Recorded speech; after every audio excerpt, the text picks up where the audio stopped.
Hi, good morning, everyone. Another beautiful day of life.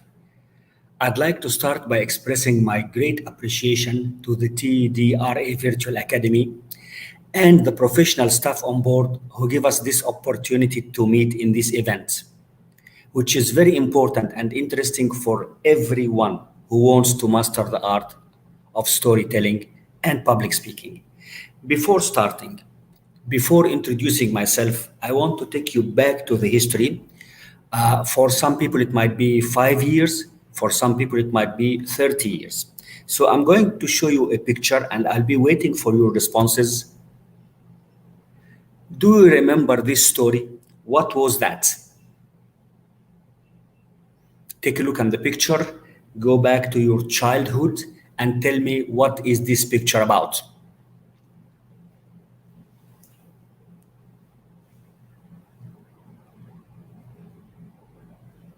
As I mentioned, for some of you, it might be just 5 years, it might be 30 years, or maybe you are still using this photo if you have kids.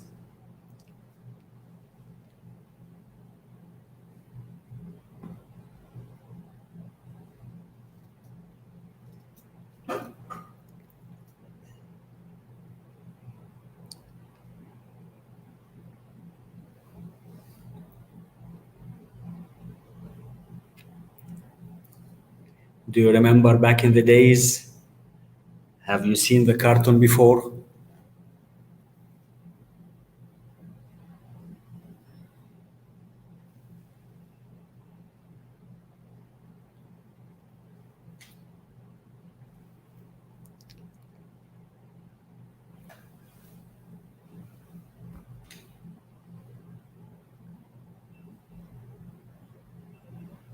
While I'm be waiting for your responses, I have another photo for you. Remember this one as well?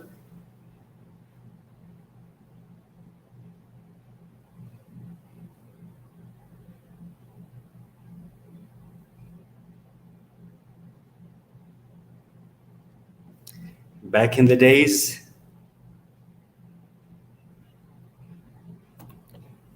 And what about this one?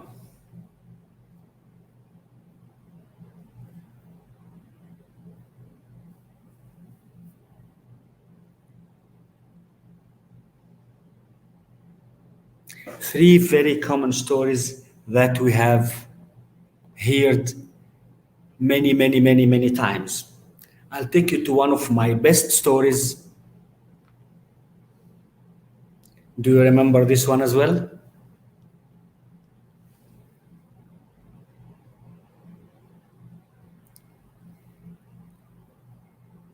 And more importantly, let me introduce myself. My name is Nader Adawi.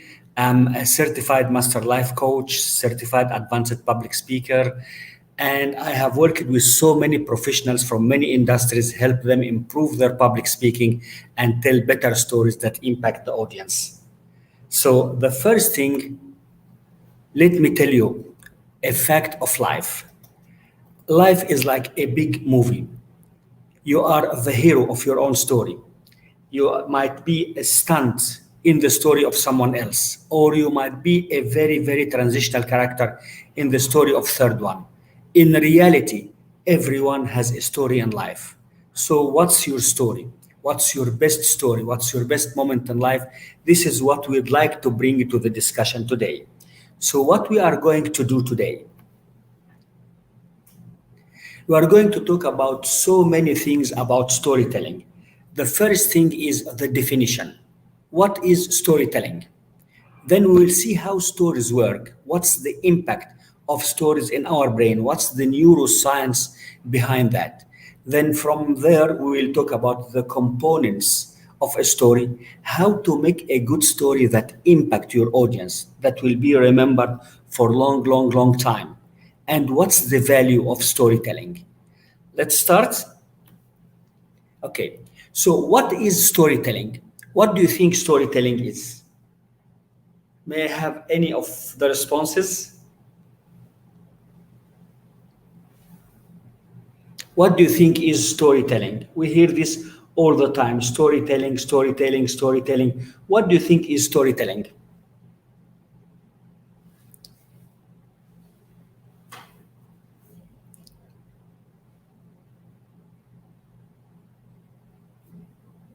Waiting for the responses.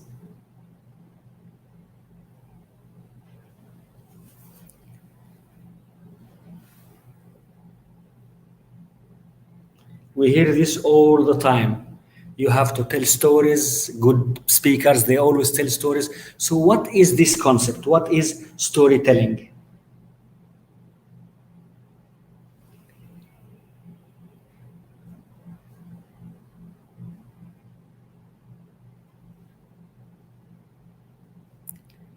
Okay, let me take you to the definition of the National Storytelling Network Organization, which is in Tennessee in the States. What the National Storytelling Organization said is that storytelling is the interactive art of using words and actions to reveal the elements and image of a story while encouraging the listener's imagination. Now, I'd like you to look carefully at this definition. So, storytelling is not only about words. You need to play a kind of actor when you are telling your audience story. You need to feel the story. You need to appeal to their emotions so you can trigger their imagination. That's the whole concept. That's why for some people, storytelling is not easy because they can tell the word, but they cannot act the word. They cannot live the feeling. And I'm going to give you some examples later on. Now, how did this concept of storytelling originated? What do you think? Give me a number. How many years the art of storytelling started? Any number that comes in your mind. When was the first person who invented the concept of storytelling? What do you think? How many years?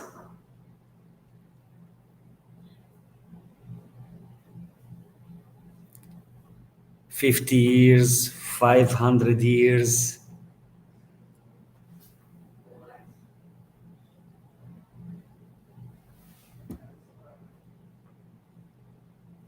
Any guesses?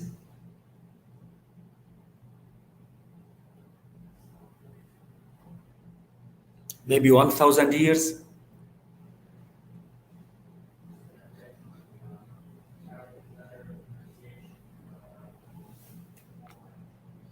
Let me tell you the shocking news. The origin of storytelling started with humanity even before humans started to speak. So if you go to France to France in the Chauvet cave, you will find the oldest story, 32,000 years old. Even I think before humans started to speak or invented the language, they were telling the stories by drawing on caves. Now, if you look at this drawing, there is a lot of animals. So the humankind want to say that, you know what, today I have seen some animals passing. Let me tell this story. Let me draw this on the cave. And that's the oldest discovered yet. I was under the impression that the oldest uh, will be in somewhere in Africa. Unfortunately, I don't know from where I got this impression, but I always thought there will be a cave hiding in one of the African mountains, and that's the oldest. Yet scientists, geologists, they discovered that and they said it's oldest. Now let's go on with more stories. 10,000 years in Bulgaria. As you can see, the art of storytelling improved a little bit. So here, if you see the picture, you will see men hunting animals. You will see some ladies dancing there. Let's go to the Pharaoh's time, 3,000 years old. This is a story. I don't know what's happening here in the story, but the pharaohs wanted to tell us that there will be a discussion between the queen and the servants.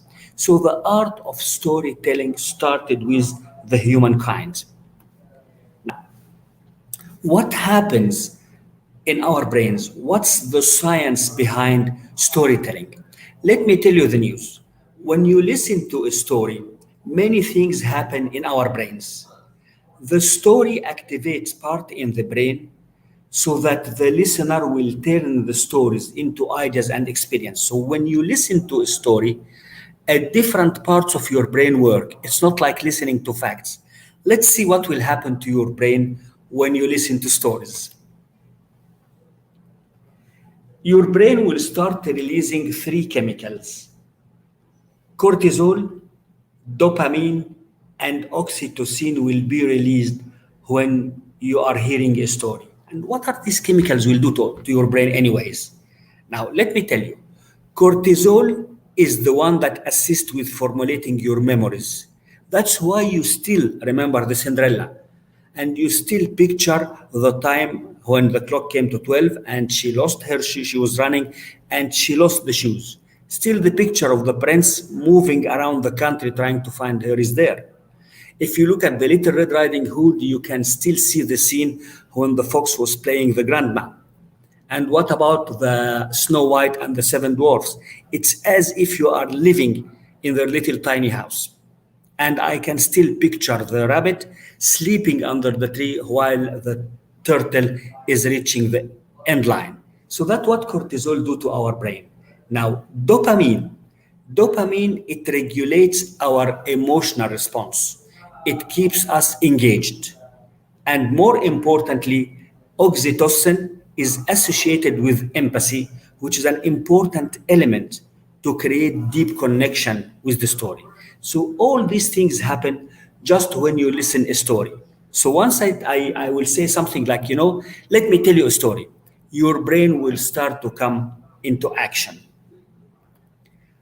One more thing.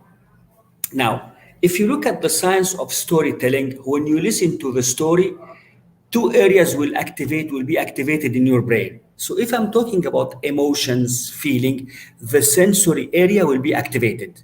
So I will say something like, he was excited as if he had won the lottery.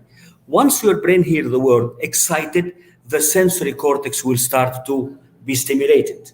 Now, when I say something like I walked slowly, dragging my heavy feet as if a big rock was resting on my shoulders. Now, your motor cortex will come into action because there is emotion here. This is what happens when you listen to stories. Now, let me give you an example. I'm going to tell you a story, but in two different ways. The TDRA professional approached me actually 2 months earlier, asking me to give this session on storytelling. Now, I can express that in two different ways. When they asked me to run this storytelling workshop, I was excited. Now, this is one way to express my feeling. Now, in storytelling, it's kind of different elements because you need to stimulate the sensory cortex of your audience. So I might say something like that. When they asked me to run this storytelling workshop, my heart rate increased.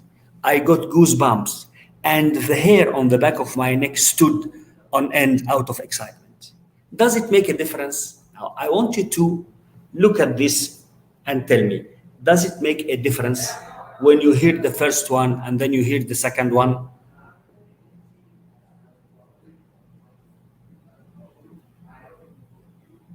That's why storytelling is a kind of challenge for so many people. It's not just about the words, it's putting action, it's putting feeling behind the storytelling.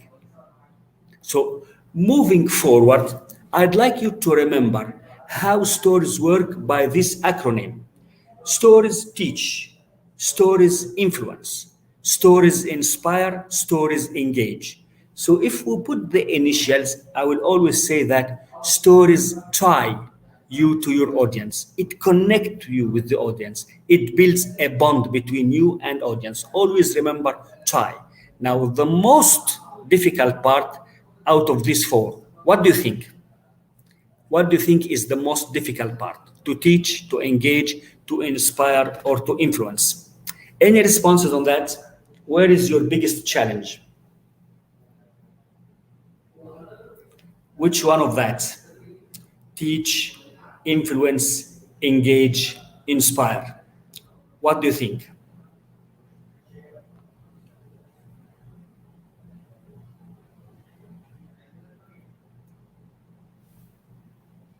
Think about that when you are building your story, trying to reach these four elements. Which one will be the most challenging one for you?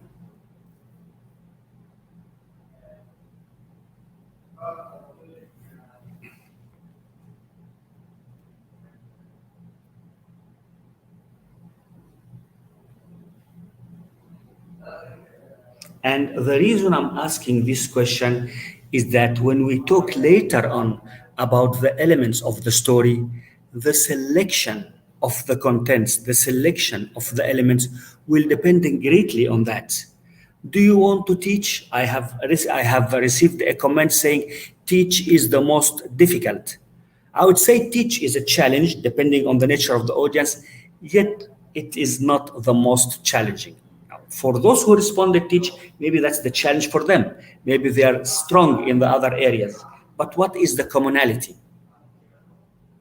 I'm just going to keep that for your thinking without answering it now. But the selection of the elements of story depends on your objectives. What do you think the value of storytelling?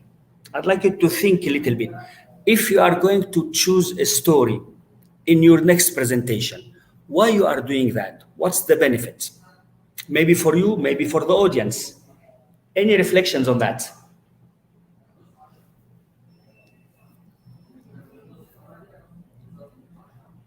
What do you think? Why shall I put the effort to select a story, review the elements, put all these efforts, to highlight the actions and the feelings? What's the benefit? Give me one benefit, and I'll show the rest. Just one benefit.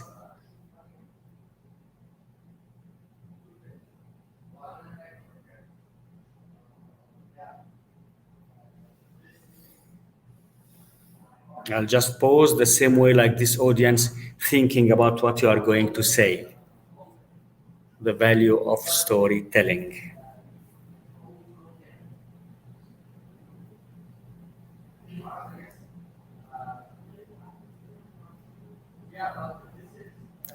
What do you think? What will be your biggest value? Okay. So while I'm receiving your responses, let me tell you there are so many benefits of storytelling. First of all, uh, I have received a nice comment here, organize your ideas. Now that's a great benefit for you. Thank you very much for these comments. And when you organize your ideas, you will put them in a way that engage your audience. So this is one thing. Anything else? What about this? Inspire and motivate. And honestly speaking, I would say inspiring your audience is the most difficult. Now, I have another comment here. It says deliver a message in an interesting way. Yes, and the way it's interesting, it became interactive and it's engaging. Thank you very much for this comment. And by the way, there is a research, I don't want you to take you to more of the science. They showed what's the difference between showing the facts in presentation and putting these facts in the form of story. Like, for example, let me give you an example. I can tell you that, you know what? Every every day, people who travel from Alexandria to Cairo are like 2 millions.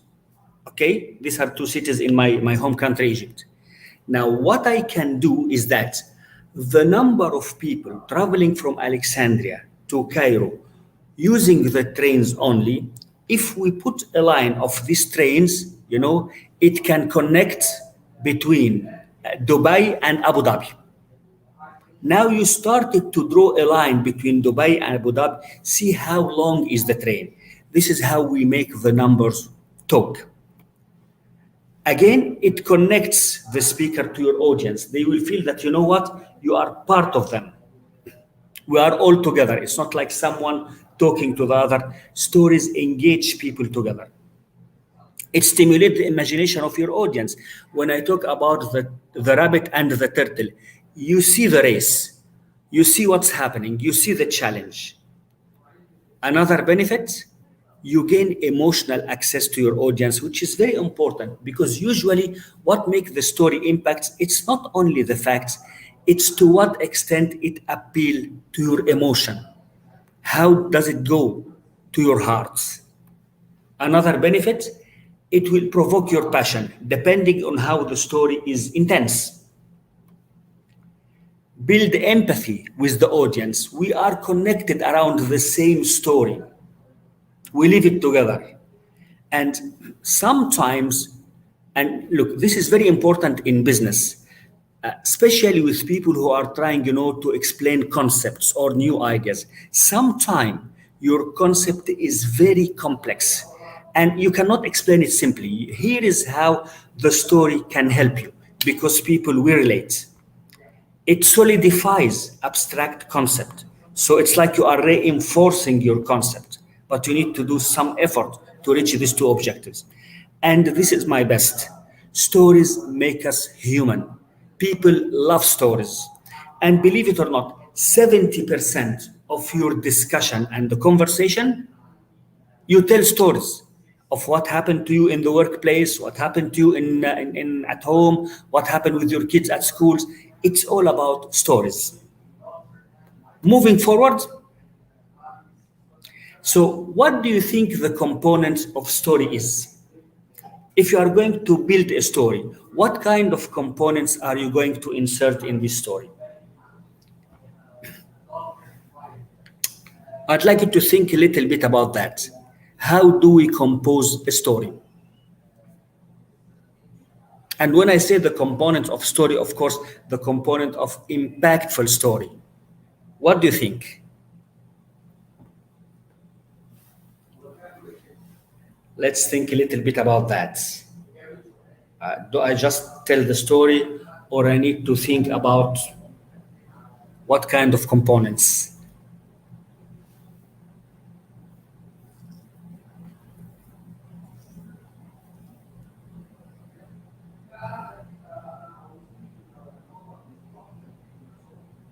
Okay, now, let me share with you the insight. If we look at the components of a story, the first one is character. Now, what's the character? The character is the hero of the story, the main figure of the story. It's the one, it can be a person, it can be an animal, the one that the whole story revolves about this character. So the first question, how you are going to select this character? What does he look like? So I can say, last month I have a story about a friend of mine. Now I need to explain a little bit. What is this friend? How does he look like? What he was doing? What's his kind of personality? That's very important to help you live the story.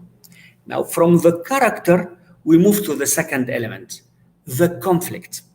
Now, why is the conflict?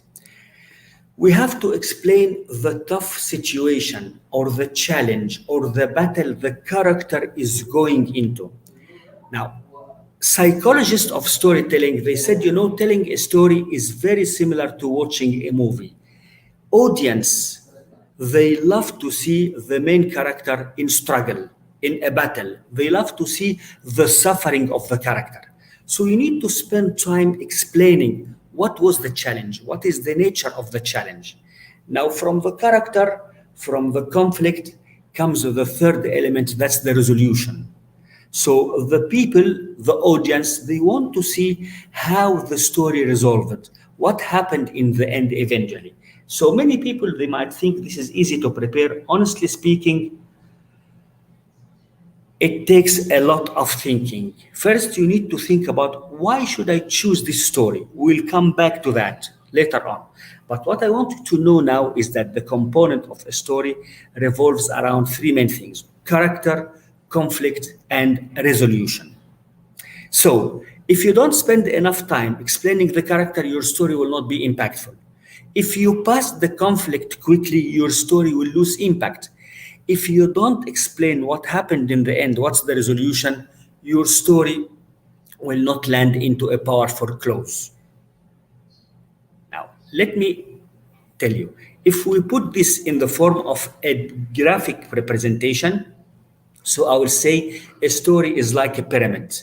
There is a kind of rising action, which is the escalation of the conflict, until the conflict reaches the peak, which we call the climax.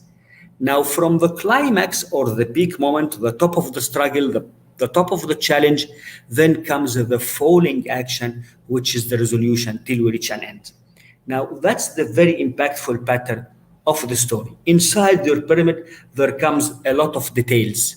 a lot of interactions, a lot of situations, a lot of happenings. So far, so good. So moving forward, what makes a good story? So we have mentioned that the component of the story is character, conflict resolution. But the tactic, the professionalism here is how to assemble these three elements. What will make a good story? Now, let me tell you one thing. If you are listening to a story, I want you to reflect on some of the stories you have heard in your workplace, in life, from your friends, within the family, and try to figure out, try to remember a story that you still remember, that impacted you, that stimulates your thinking or touched your heart. Why was this story good for you? What made that story good?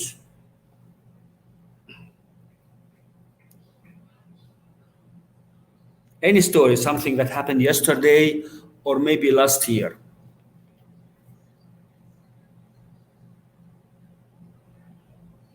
Because I'm going to share with you one of my stories before we proceed. I have so many stories that really changed my life.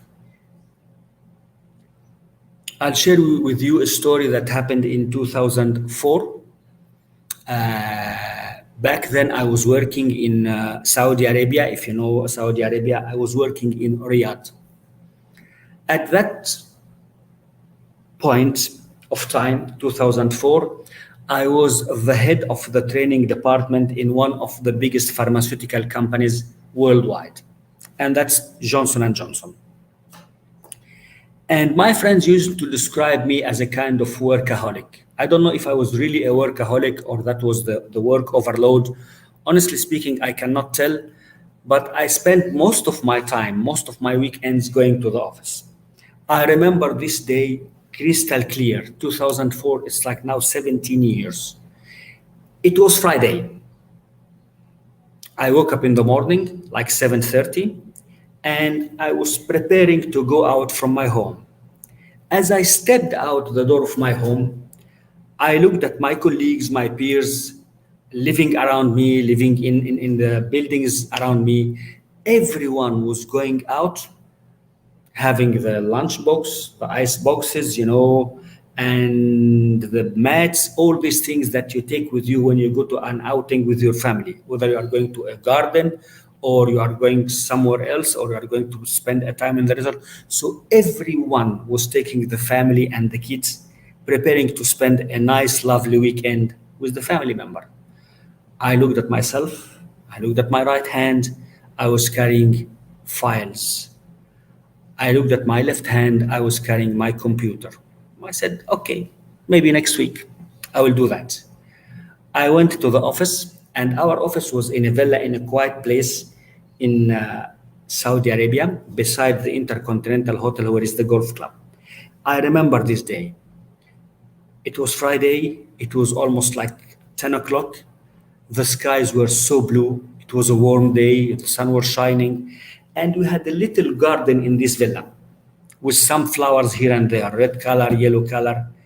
And you know what? I felt that I really want to take a little, suntan. So I went down to the first level. I sat on the stairs, putting my green Ray-Ban, and I hold my head back like this, enjoying the sun. I closed my eyes, I don't remember for how long, 5 minutes, 10 minutes, maybe 15. What woke me up was the sound of someone behind me breathing.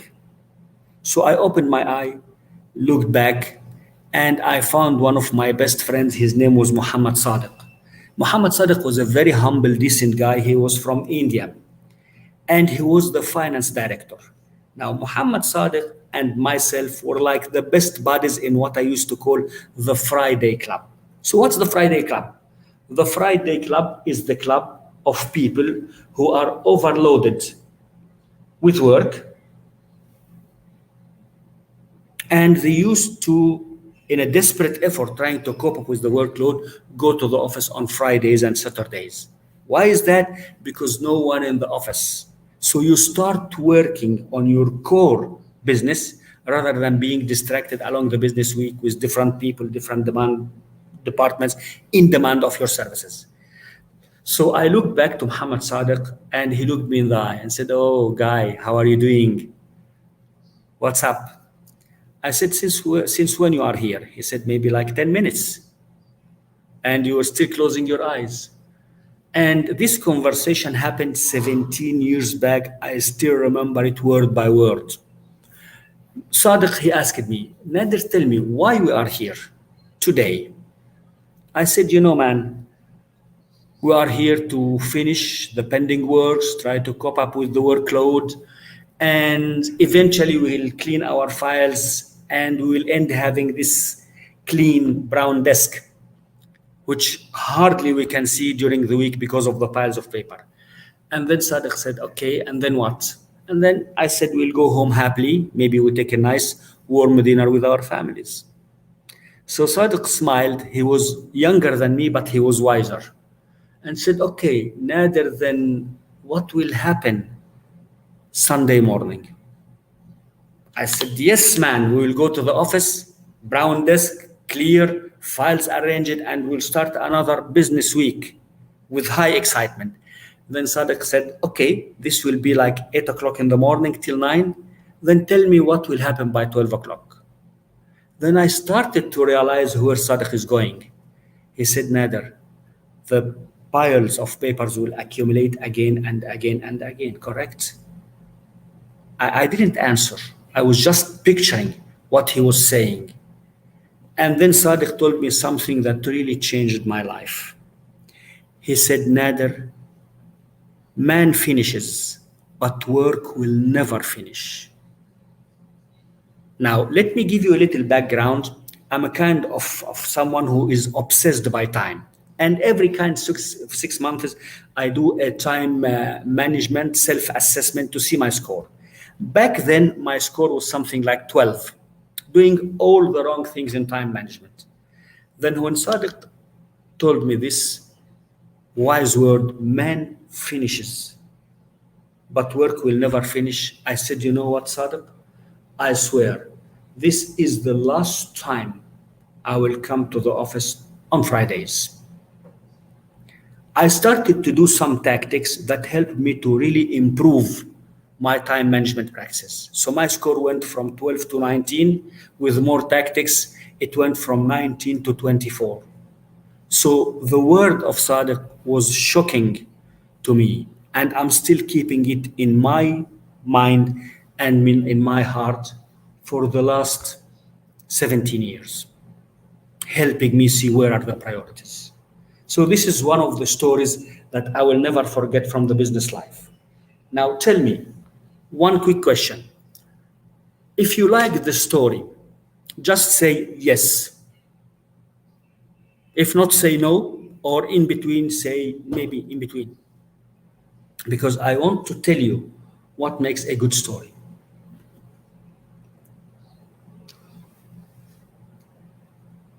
Did you like the story? Sadiq, myself, time, life, business, Friday club. So what makes a good story? Let me take you there.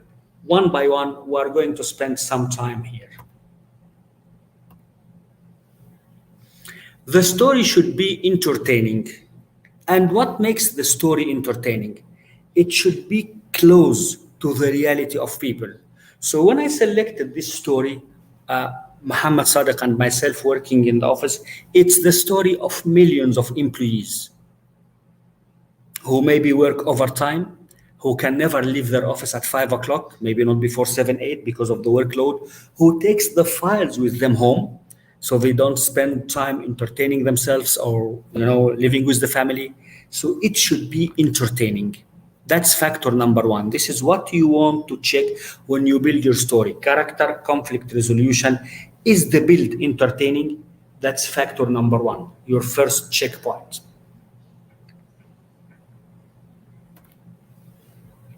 Now, educational, when I say educational, honestly speaking, this is not the best word to describe it. It can be informative.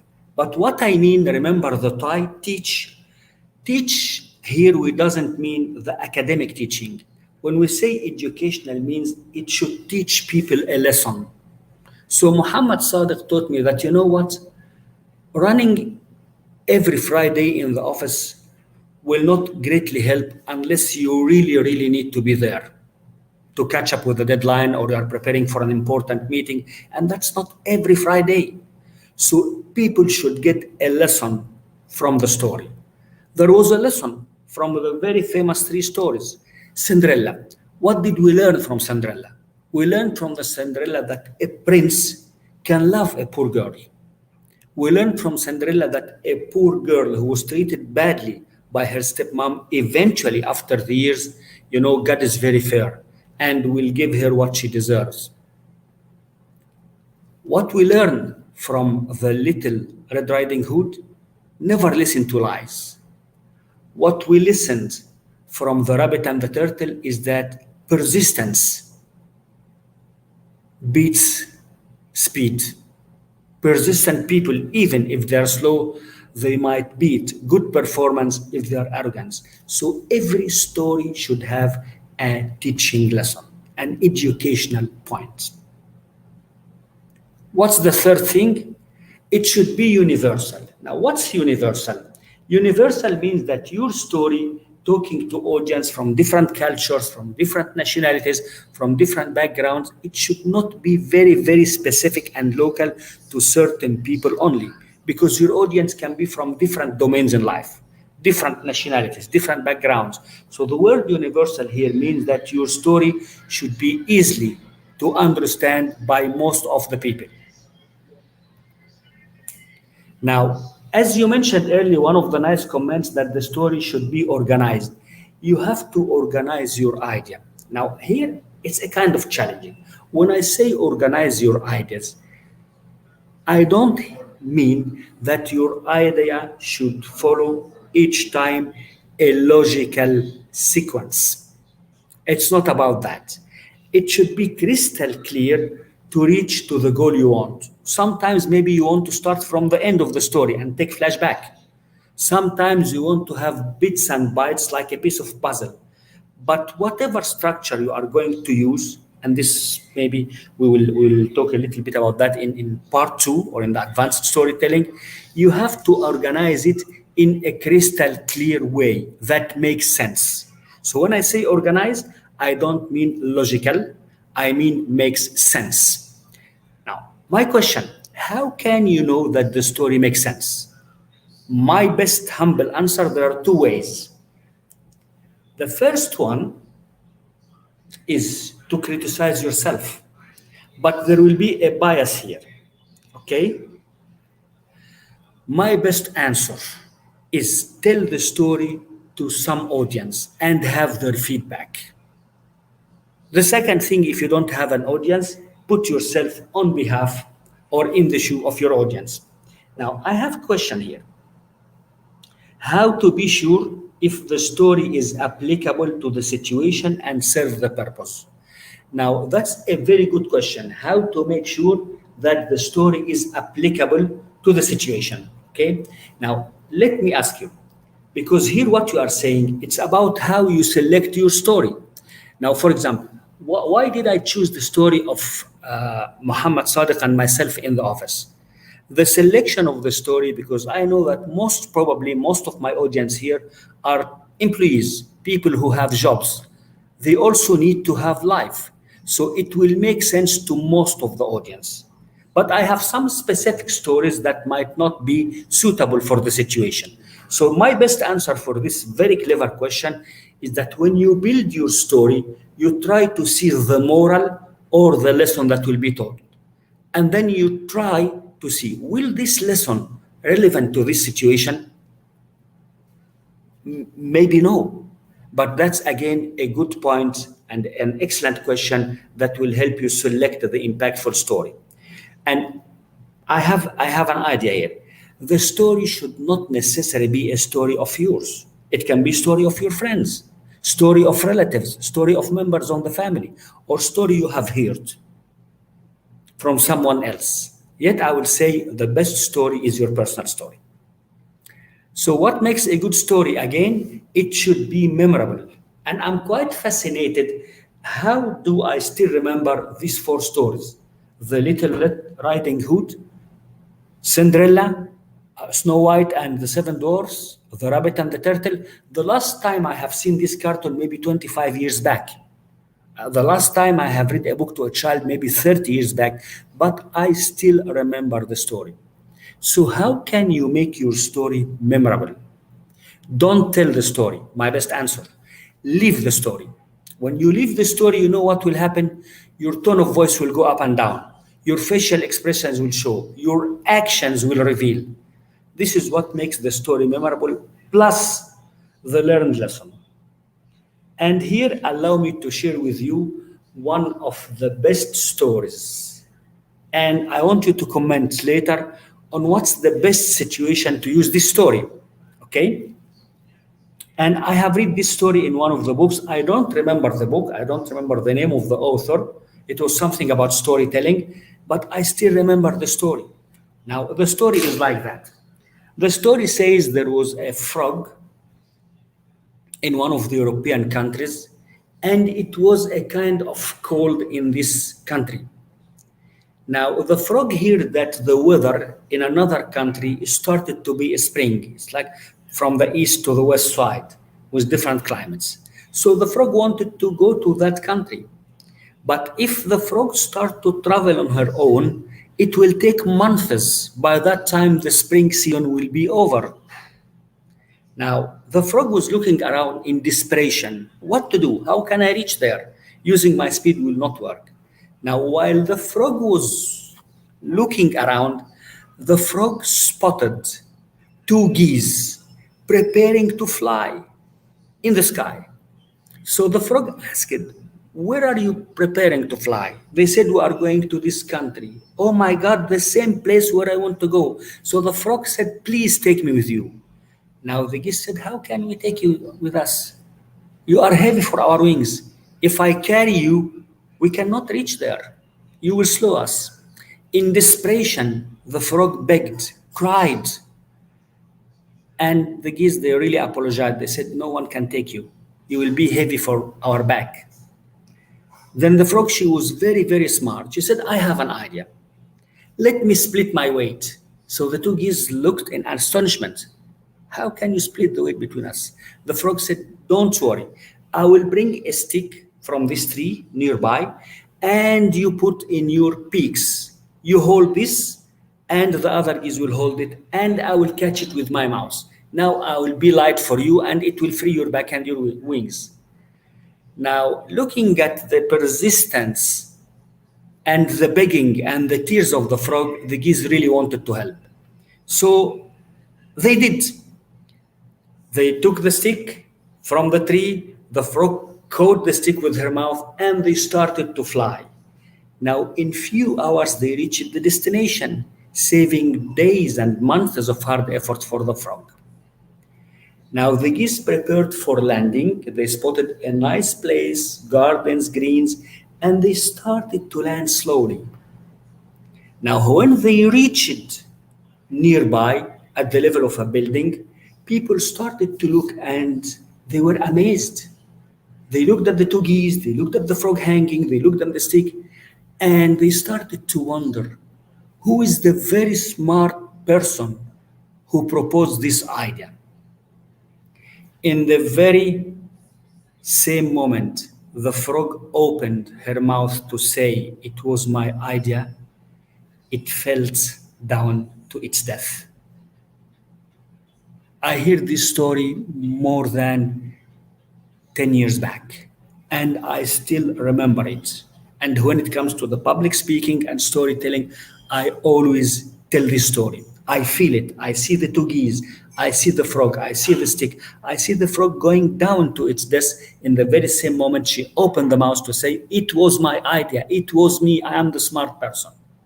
Moral of the story, I leave it up to you. When to use the story, it's your call. And there are so many examples of storytelling. The most important factor, I'm quite confident that you will remember this story maybe 5 years from now. So these are what makes a good story. I want to remind you with two things. The first thing is that the component of a story is the character, is the conflict, is the resolution. How can you make the story impactful? You have to ensure that it ties you to your audience. So it teach, it influence, it inspire, it engage.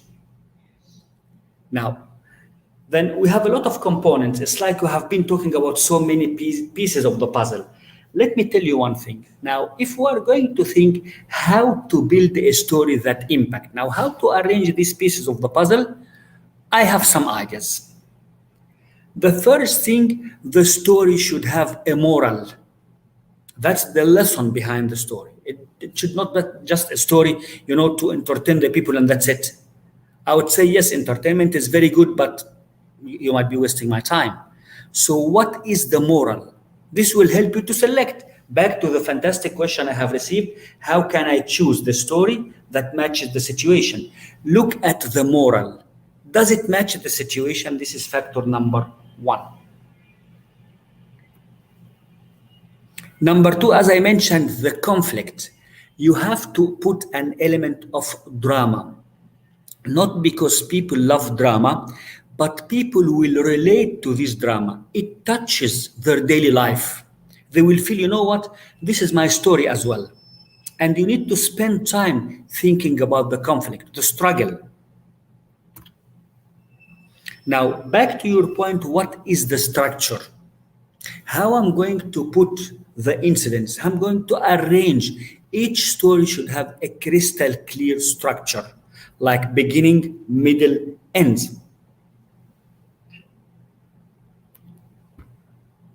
Now, this is very important. There are different kinds of story, and in part two, we'll talk about the different kind of stories. It can be a real story, it can be fiction story, The best stories, based on my humble opinion, is your stories. It's the story where you were the hero. Something happened to you. Not necessary all the time, but I will suggest that, this is one of the most impactful stories. And at the end of this slide, I'm going to share with you one of my personal stories as well. So that's like a recommendation. Talk about yourself. Don't tell me I don't have stories. You have stories. Now, the story should engage the people. How is that? If the story is close enough from what they are going through. Like, I'll tell you what's the best story in COVID times? In COVID time, there were so many challenges for entrepreneurs. Business went down. Some people, they have their best friends or best relatives died out of the corona, right? There are so many personal stories that people can relate to and engage them. You need to think about that. Now, what I mean with narrow, now, people love to talk, right? So, for example, in this fantastic webinar, I was talking for almost like 1 hour, right? But many people are not focused. So when they talk, you know what happens? They go into details, they wander, they roam around. And that might lead to two drawbacks. The first thing, it will dilute the moral and the impact of your story. And then it might take the people to unnecessary details that are not wanted, which might impact the part of educational, the lesson you want the people to know, because some people might be distracted in the details. So when you build your story, try to think about it and try to see, do I need to filter any unnecessary details that might confuse the people?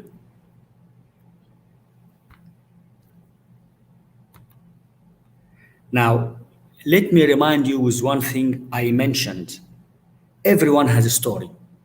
So I want you to think, while we are closing, or approaching the close of this session, what is your best life story? What do you want to share with your audience? What do you want to share with your society? What do you want to share with your community? What do you want to share with the whole world? What is your story? And believe me, you have story. Now, I'd like to end by one of my best stories before I open the room for the discussion. I worked for like almost 15 years in Riyadh, Saudi Arabia. Back then, I was, at the beginning of my career, I was uh, sales rep again with Johnson Johnson, and I was just knocking doors of the doctors, doing promotion for the medicines, trying to sell medications. And back then, I married at a young age. So back then, I had two kids. Now they are three. And when I say kids, they are not kids, they're grown ups. I remember this day. It was something like maybe March, April. And during that day, I didn't have a car. Back then, it was in the maintenance. And I was just finishing some of the series of visit, and I was so tired. And it was hot. I was sweating. The temperature was maybe 42. And in this morning of the same day, I just paid the installment of the school tuitions for my two kids, my eldest son Ahmed and my daughter Hannah. Salma was not born yet. And I was not entitled yet because I was in the beginning of my career to any schooling support from the company. I was paying from the little amount I saved every month from my salary. And when I paid the tuition for both of them in the same day, honestly speaking, I put almost my saving, the saved salary, and the salary of this month in this tuition. And it was the beginning of the month. And I had only something like, maybe 400 Saudi riyals to continue the month, 3 weeks with just 400 Saudi riyals. It was hot. It was humid. I was so frustrated. I felt that I'm working hard, moving in circle, but I'm not making it. So standing in the street, I just waved to a taxi and he stopped.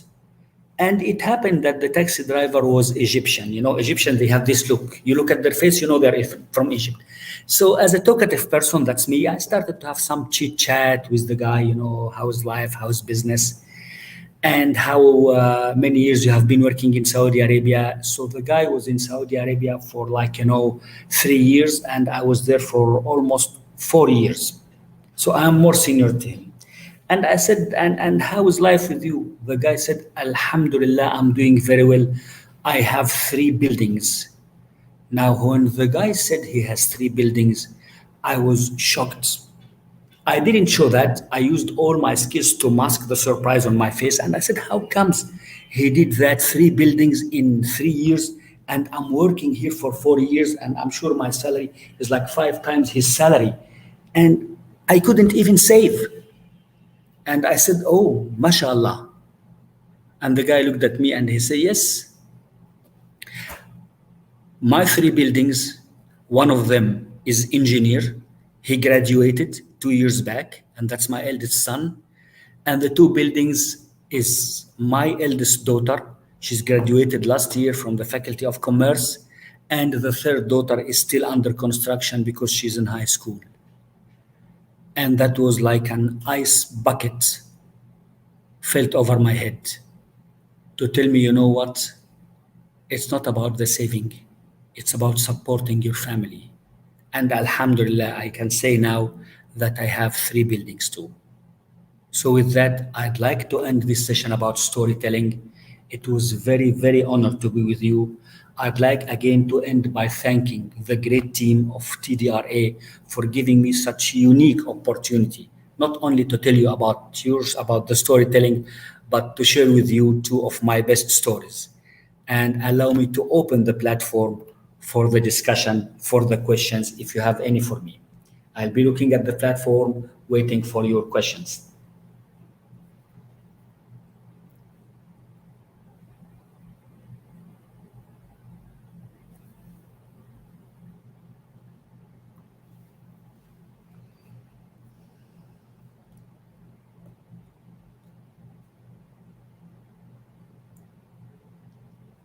I'm so much willing to share more stories, respond to your questions if you have any.